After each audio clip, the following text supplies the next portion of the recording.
Levítico capítulo 20, versículos 7 e 8 dizem assim: portanto, santificai-vos e sede santos, pois eu sou o Senhor vosso Deus, e guardais os meus estatutos e cumpri-los. Eu sou o Senhor que vos santifica. Vamos orar. Amado Pai, abençoe a tua palavra, me dê poder para pregar do alto esta noite, eu te peço, em nome de Jesus. Amém.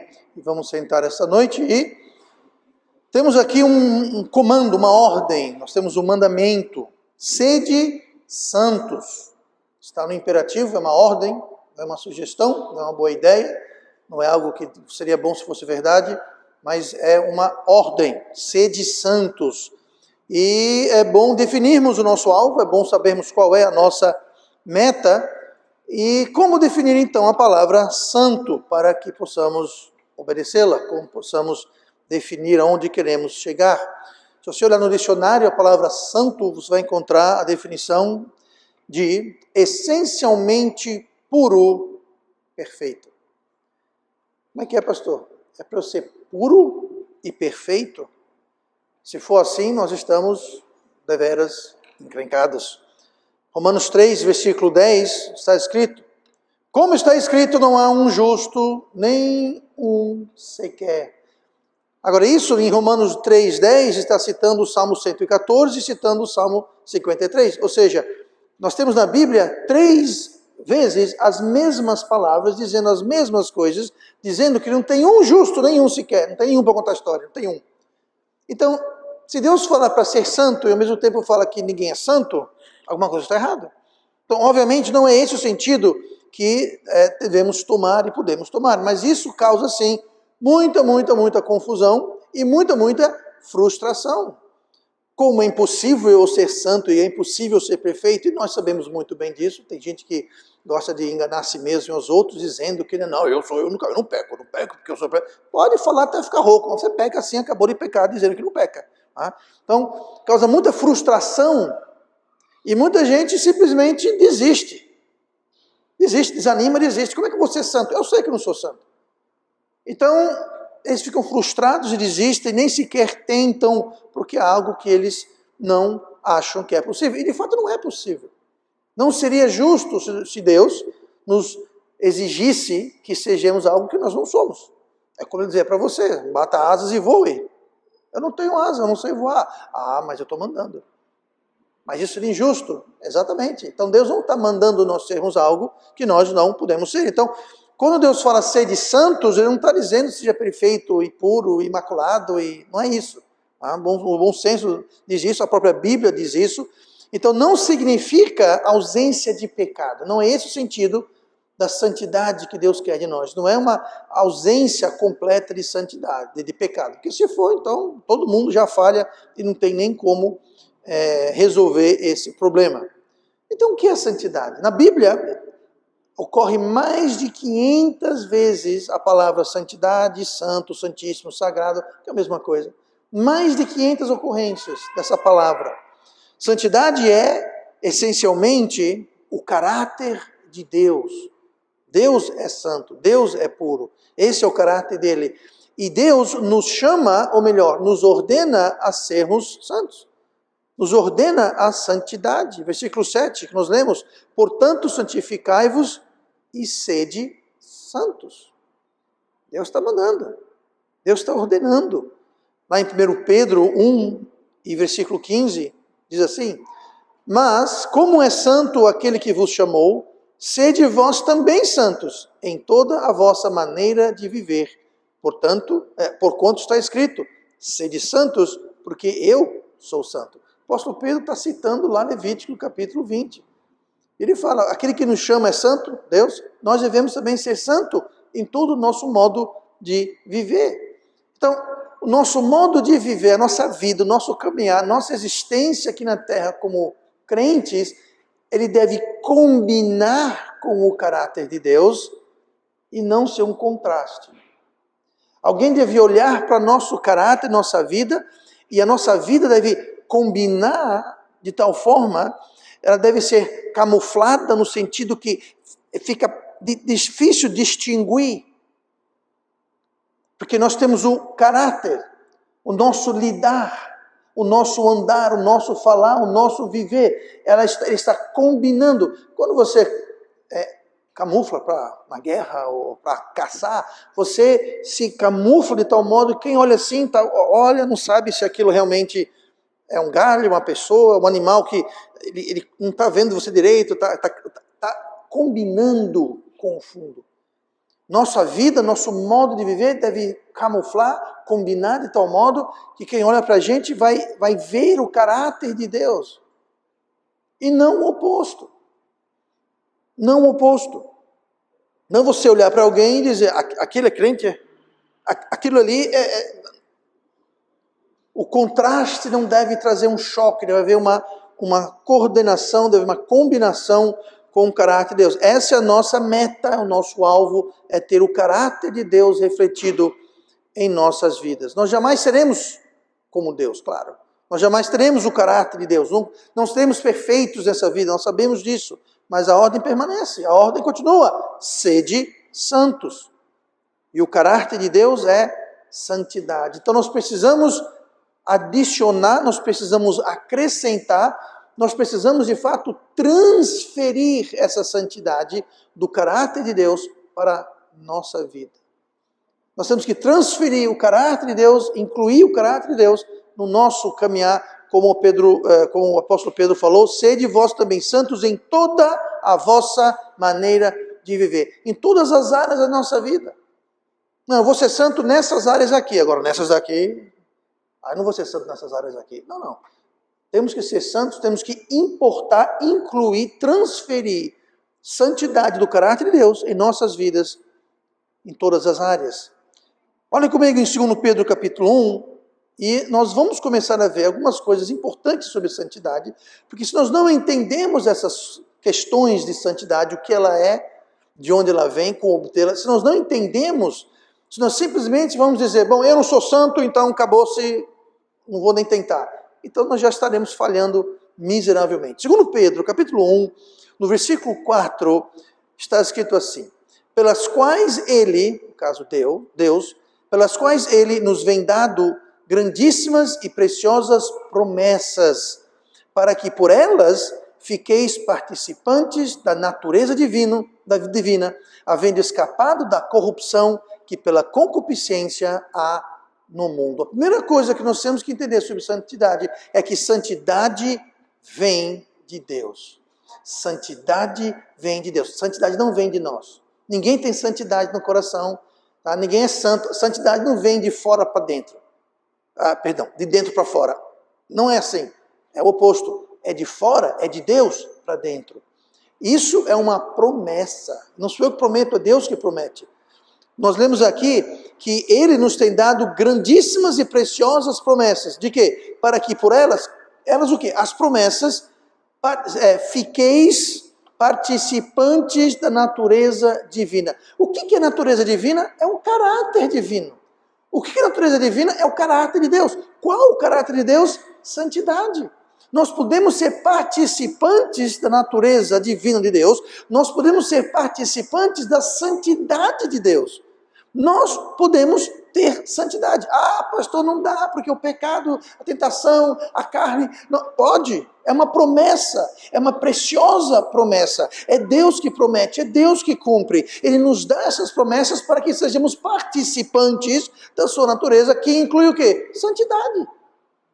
Uma das grandes características, atributos da natureza de Deus é santidade. E nós podemos ser participantes dessa santidade. Deus não apenas é santo, Deus ele é a fonte de toda e qualquer santidade. Ele é a fonte. Ele é a raiz de onde toda santidade vem. É dele que devemos transferir a santidade para nós. Como eu disse, a santidade não vai vir de dentro para fora. Você não vai, santidade, se espremer e vai sair santidade pelos poros da sua pele. De modo algum. Santidade é por osmoses. Pastor, o que é osmoses? Vai estudar biologia que você sabe o que é osmoses. Osmoses é quando é absorvida. Nós recebemos, é transferido. A natureza, a santidade de Deus, ela é absorvida, ela é recebida. Não vem de nós. O Porque eu já escutei de pseudocrentes dizer que a bondade no meu coração. Bondade, o seu coração não tem bondade. Nosso coração é mau, perverso e enganoso. Não quero essa conversa. Nós temos que absorver a santidade de Deus. Nós temos que absorver o amor de Deus. Nós temos que absorver. Tem uma coisa, uma árvore para dar fruto. Como é que funciona a coisa?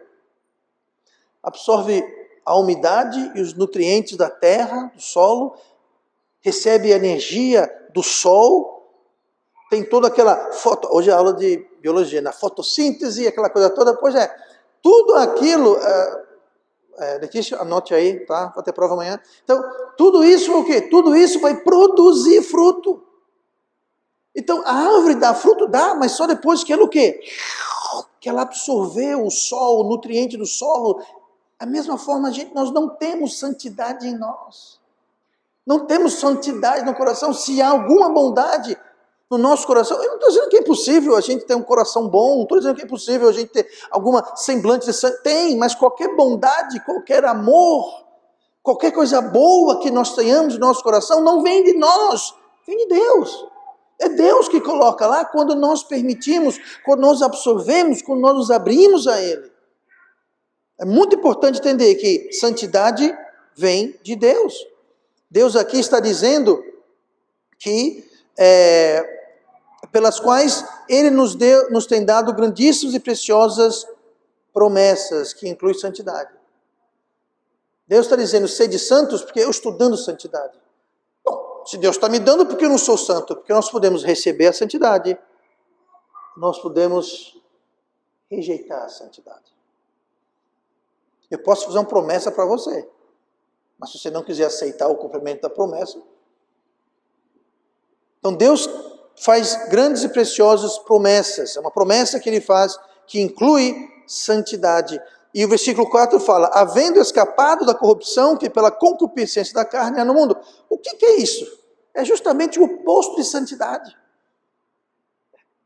É a concupiscência, é a corrupção, é o pecado que existe no mundo. Como se escapa disso? Através de receber as promessas e receber a santidade de Deus, transferir a santidade de Deus. E se nós não fazemos isso, se nós não usarmos essas grandes promessas, se nós não somos participantes da natureza divina, da santidade de Deus, o que acontece é que nós vamos voltar à corrupção. Em vez de ter escapado, nós vamos voltar à corrupção que pela concupiscência há no mundo. São dois caminhos. Um caminho leva à santidade, que Deus promete nos dar se nós aceitarmos. O outro é a corrupção, é a concupiscência, é o pecado. São dois lados. E nós decidimos para onde nós vamos caminhar. Deus promete, quem quiser santidade, eu prometo que você vai ser participante da minha natureza. Vocês não vão ser impecáveis, imaculados, perfeitos. Não é isso. Não nesse corpo, nesse mundo. Um dia nós vamos. Mas nesse corpo, nesse mundo, nós podemos refletir sim. E essa promessa de Deus requer aceitação. Essa promessa de Deus requer a nossa participação. Seguindo o texto, o contexto do texto de 2 Pedro 1, nós lemos do 4 ao 9, olha o que fala a partir do versículo 5. E vós também, pondo nisto mesmo toda a vossa diligência, acrescentai. Veja bem, versículo 5 fala, e vós também. 2 Pedro 1,5, ele fala, vós. Vós quem? Nós. Vós também, pondo nisso mesmo toda diligência. Isso requer nossa participação, isso requer nossa diligente participação. Aí diz, acrescentai a vossa fé. Então nós temos que diligentemente, nós, acrescentarmos. Note que está no imperativo, é uma ordem, acrescentai. Nós temos que acrescentar certas coisas em nossas vidas. Como? Diz aqui, acrescentai a vossa fé virtude, e a virtude a ciência, e a ciência a temperança, e a temperança a paciência, e a paciência a piedade, e a piedade o amor fraternal, e ao amor fraternal a caridade. Porque se em vós houverem abundarem estas coisas, não vos deixarão ociosos nem estéreis no conhecimento do nosso Senhor Jesus Cristo. Em outras palavras, é possível você ter conhecimento do Senhor Jesus Cristo, mas ser ocioso e estéril. O que é ocioso? Você não faz nada. O que é estéril? Não produz nada. Você tem Jesus na cabeça, mas não tem Jesus no coração. Se Jesus não está no coração, você não vai fazer nada. Você não vai fazer nada, não vai falar nada, não vai produzir nada. Você vai ficar ocioso e estéril. Por quê? Porque você não está acrescentando essas coisas, você não está recebendo a natureza divina de Deus. Você está rejeitando. Como é que se rejeita? Você rejeita fazendo o oposto. Que oposto, pastor?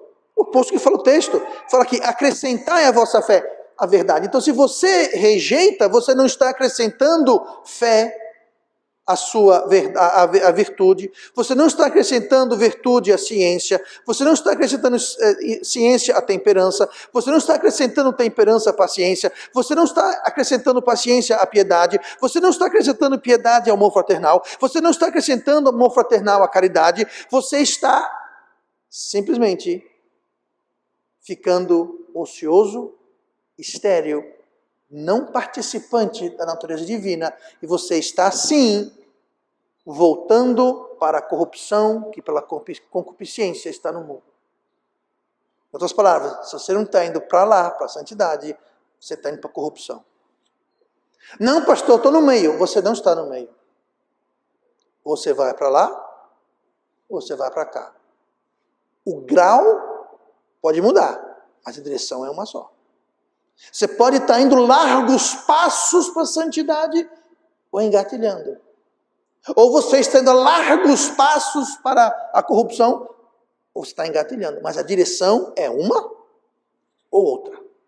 Cada dia, cada momento, você está ou indo para cá, ou indo para cá. Rápido, lento, muito pouco. Você está indo para um lado, corrupção, ou para o outro lado, santidade.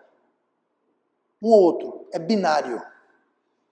É 0 ou 1, é sim ou não, é preto ou branco, é subindo ou descendo. Não tem outra opção. Santidade vem de Deus. Por isso que tem tanto crente morno, tanto crente frio, tanto crente que você nem diria que é crente. Por quê? Porque não estão na direção da santidade, estão na direção da corrupção, que é pela concupiscência. A concupiscência, para quem não sabe, é um desejo, uma vontade errada. É uma vontade, é uma pendência, é uma propensidade, uma vontade, um desejo pelas coisas erradas, más e pecaminosas. E é isso que traz corrupção no mundo. Aqui fala.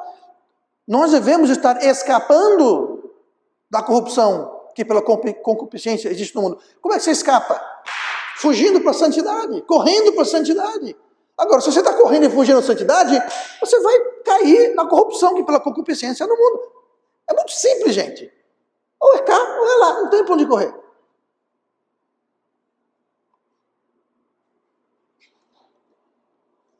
Santidade vem de Deus.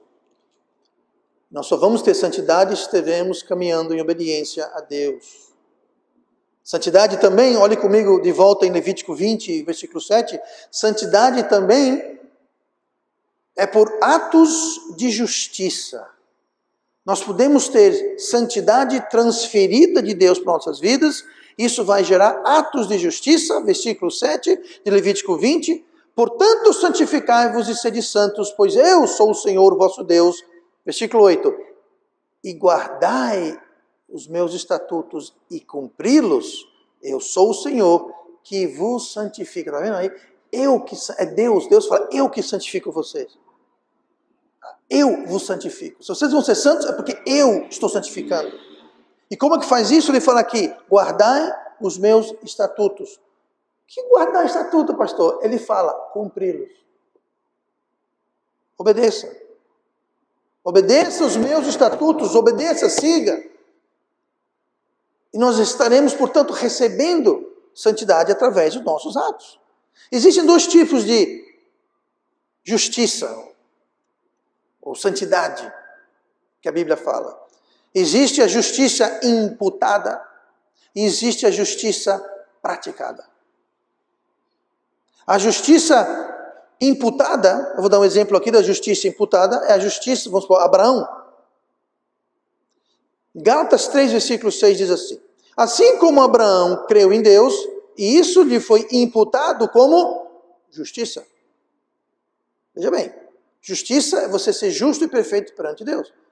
Abraão, ele não era justo e perfeito. Abraão não era imaculado. Abraão não era um santo. Você vê a história dele, você vê que isso não é verdade. Ele cometeu, foi um grande homem de Deus, foi usado por Deus, mas cometeu lá muitos erros que a gente sabe, fora muitos outros que a gente nem sabe.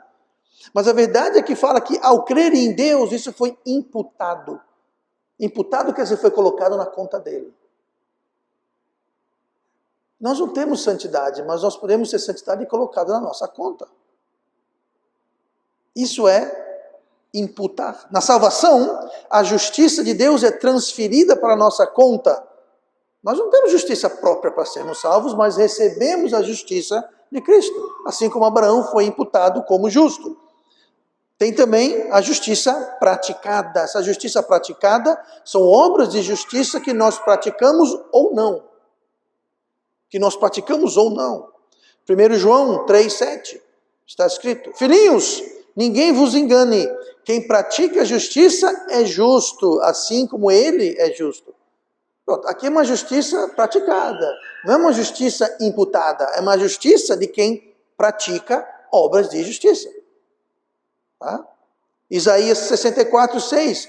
Mas todos nós somos como o imundo, e todas as nossas justiças como o trapo da imundícia. Você viu aqui o que está dizendo? As nossas justiças, nossos atos de justiça, o que a gente faz de bem, de justo, de correto, é como imundícia. Imagina os pecados. Então nós podemos praticar justiça ou não. Mas mesmo a nossa melhor justiça são trapos da imundícia. Então existe a justiça imputada e a justiça praticada. Não estamos falando aqui de salvação. Ninguém vai ser salvo porque praticou obras de justiça. Alguém vai ser salvo, todo mundo é salvo, pela obra expiatória que Cristo fez na cruz. Essa é a justiça dele por nós. Mas a santidade pode vir por atos de justiça. Nós podemos acrescentar, transferir santidade para nossas vidas através de atos de justiça que nós cumprimos e fazemos em nossas vidas. De outras palavras, nós podemos obter o caráter de Deus ao fazermos e incluir atos de justiça em nossa vida. Quando nós fazemos aquilo que Deus faria, quando nós fazemos aquilo que Cristo faria, nós estamos incorporando santidade em nossas vidas. O que ele diria nessa situação? O que ele faria nessa situação? Pastor, como que eu vou saber o que Jesus, o que Deus faria em uma determinada situação? Que bom que você perguntou, porque ele deixou um livro todinho explicando. O que Jesus faria nessa situação? Está aqui, ó, é só buscar que está aqui dentro. Não é nenhum mistério, está aqui. Muitas vezes nós não queremos o que está aqui. Aí que está o problema. Nós vamos procurar a solução em outro lugar, outra fonte. Mas quando nós queremos saber o que Deus faria, o que Deus diria, como Deus procederia, a Bíblia diz, explica. Deus fez questão de deixar a sua palavra perfeita, completa aqui, justamente para isso. Então nós podemos incorporar a santidade, nós podemos ser santos, fazendo as obras que Deus quer que nós façamos, fazendo o que Ele faria. Nossos próprios atos de justiça podem então acrescentar santidade. Não apenas imputada, mas também pode gerar santidade ao obedecer a palavra de Deus. Olha comigo para 1 Pedro, capítulo 1, versículo 16. Porquanto está escrito, sede santos, porque eu sou santo. Deus é santo? É. Deus exige que sejamos santos? Exige. Mas você entender um pouquinho mais o que é a santidade que Deus pede de nós, olhe para Tito capítulo 2 e versículo 14. Deus, Ele quer, correndo o risco de me repetir, Ele quer transferir, Ele quer acrescentar a santidade dEle em nossas vidas. Olha o que fala Tito capítulo 2 e versículo 14. Aqui está falando sobre Cristo, o qual se deu a si mesmo por nós, para nos remir de toda iniquidade e purificar para si um povo seu especial, zeloso de boas obras. Veja que interessante. Esse povo especial, esse povo seu, dele especial, é caracterizado por quê? Pelo zelo, pelo afinco, pelo entusiasmo, pela produção de quê? De boas obras. Como que nós podemos ser um povo especial? Um povo santo, separado, dedicado a Deus, zeloso de boas obras. Essa palavra especial, para purificar para si um povo seu especial. Essa palavra especial é uma palavra fascinante. Essa palavra especial é a palavra grega periousios. Periousios. Muito parecido com precioso, né? Mas não é. É periousios. Essa palavra ela é feita do prefixo grego peri, que significa ao redor, próximo ou no lugar de. Periferia, periférico,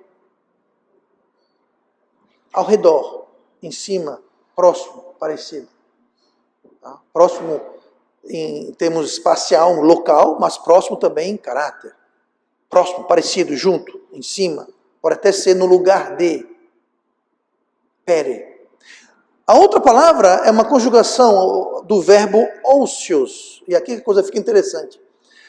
Esse prefixo pere, junto com o verbo ousios, conjugado aqui, é ousios, mas é uma conjugação do verbo eimi. E a palavra, esse verbo eimi, é o verbo ser. É o famoso verbo to be no inglês. Todo mundo sabe o verbo to be. Pois é o verbo ser. Mas olha que interessante, lá em João 8, e versículo 58, as pessoas estavam duvidando, disputando com Jesus, não aceitando quem ele era.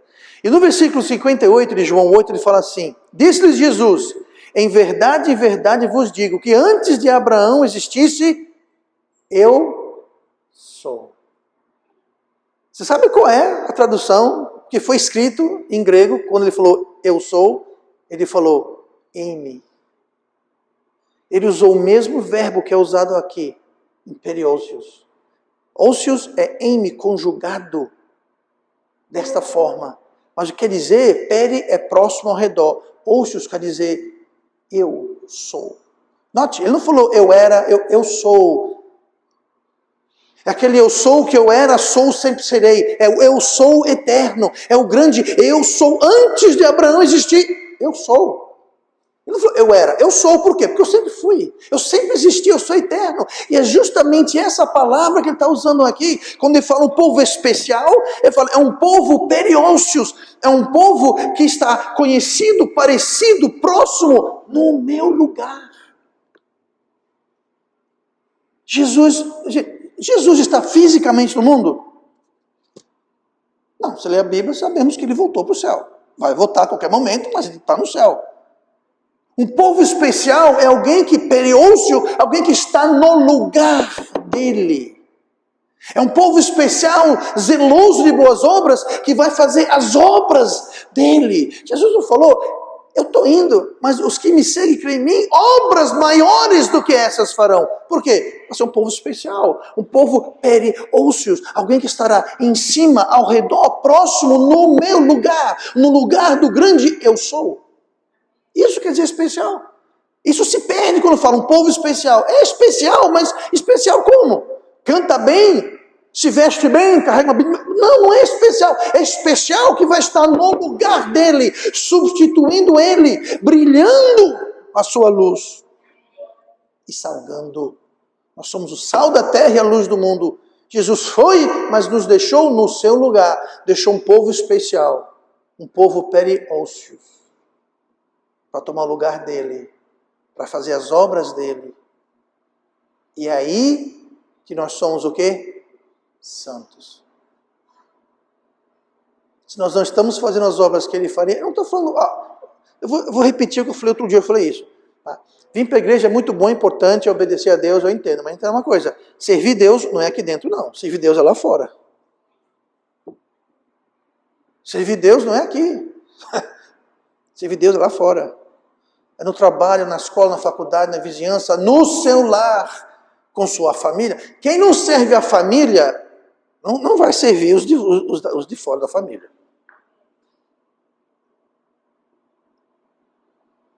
É isso que é santidade. Santidade não é ficar botando o nariz para cima e dizendo, porque você não presta. Não, isso não é santidade, isso é orgulho. E Deus resiste o orgulho. Dá graça aos humildes, mas Ele resiste ao soberbo. O grande eu sou. Outro sentido de especial é a palavra distinto ou peculiar. Êxodo 19, 5. Agora, pois, se diligentemente ouvirdes a minha voz e guardares minha aliança, então sereis a minha propriedade peculiar dentre todos os povos, porque toda a terra é minha. Isso aqui Deus está falando para o judeu, é claro, mas se estende a nós. Nós devemos ser um povo peculiar, específico, distinto. E é a santidade que faz isso. Nosso viver deve nos anunciar como sendo, nos identificando, deve ser distinto como sendo povo de Deus. Quais são algumas das características, os atributos de Deus? Nós falamos sobre santidade, mas quais outras formas práticas que podemos ser santos? Quais outras formas práticas que podemos ter os atributos de Deus? Rapidamente, nós temos aqui, Deus é amor, 1 João 4,8. Deus é amor, todos nós sabemos disso. Se nós vamos refletir Deus, nós temos que refletir amor. João 13,35. Nisto todos conhecerão que sois meus discípulos, se vos amardes uns aos outros. Como é que o povo vai saber que a gente é de Cristo? Nós vamos amar uns aos outros. Isso começa amando os irmãos. Quem não ama os irmãos não vai amar o estranho da rua. Quem não ama os irmãos, quem não quer estar aqui com os irmãos, quem não está com comunhão com os irmãos, quem não quer vir servir, ajudar, encorajar os irmãos, está se lixando para os da rua. Diz uma coisa, não é bom chegar na igreja, está a igreja, todo mundo na igreja. Fiquei feliz quando me disseram, eu vou para a casa do Senhor. Chega a casa do Senhor, a casa do Senhor está cheia de gente, louvando Deus, ouvindo a palavra, comendo depois. Pois é. Isso nunca aconteceu, mas já pessoas vêm para a igreja, tem 3 pessoas aqui. Me diga uma coisa, vai animar? Não vai animar. Então, quem não está interessado em encorajar, ajudar, amar uns aos outros, coitado do povo da rua, coitado dos estranhos, coitado dos de fora. Paulo falou que aquele que não cuida da família é como um publicano, como um perdido, se não cuida da própria família. Se não cuida do próprio sangue, ele falando sobre o cuidado com as viúvas e as pessoas necessitadas da igreja. Se você não cuida do seu próprio sangue, você é pior que um publicano. Você é pior do que o pior. O que mais é Deus? Deus é misericórdia. Lamentações 3:22. As misericórdias do Senhor são a causa de não sermos consumidos, porque as suas misericórdias não têm fim. Você é misericordioso? Você ajuda as pessoas, mesmo as que não merecem ser ajudadas? Você sente misericórdia? Você pratica misericórdia? E que tal compaixão? Mateus 9,36. E vendo as multidões, teve grande compaixão delas, porque andavam cansadas e desgarradas, como ovelhas que não têm pastor. Misericórdia, compaixão, é você se condoer, você sentir a dor, você se colocar no lugar de alguém que está passando por uma dificuldade, necessidade e sofrimento. Ah, não, pastor, eu só ligo para o sofrimento meu. Dos outros eu quero distância, não quero nem saber. Pois é, sabe o que é isso? É falta de compaixão. Uma característica de Deus é compaixão, e nós devemos nos compadecer, condoer, chorar com os que choram, nos colocar no lugar deles e ajudar no que podemos ajudar. 1 Coríntios 13. Não veio sobre vós tentação, senão humana, mas fiel é Deus, que não vos deixará tentar acima do que podeis, antes com a tentação dará também um escape para que possais suportar. Deus é fiel. É tão fiel que não vai permitir você e eu sermos tentados mais do que possamos suportar. Você é fiel a Deus? Você é fiel à sua palavra? Você é fiel aos seus compromissos? Você é fiel à palavra de Deus? Deus é fiel e nós devemos também ter a característica de fidelidade. Que seu sim seja sim, seu não seja não. Que passar disso do maligno, Jesus falou. Maligno porque não sabe é o diabo, que é o pai da mentira e o mestre do engano. Seu sim seja sim, seu não seja não. Não fica com duas conversas e meias verdades, não. Vai com engano e não. Isso é infidelidade. O teste da santidade não é o que você quer fazer, mas o que você fará ou faria. Santidade não é fazer o que eu estou afim de fazer. Não, se eu tiver afim eu faço, se não tiver eu não faço. Isso não é santidade, isso não é fidelidade, isso não é nada. Isso é a carne se perfumando e se embelezando para se passar por algo espiritual. Podemos ser santos? Sim.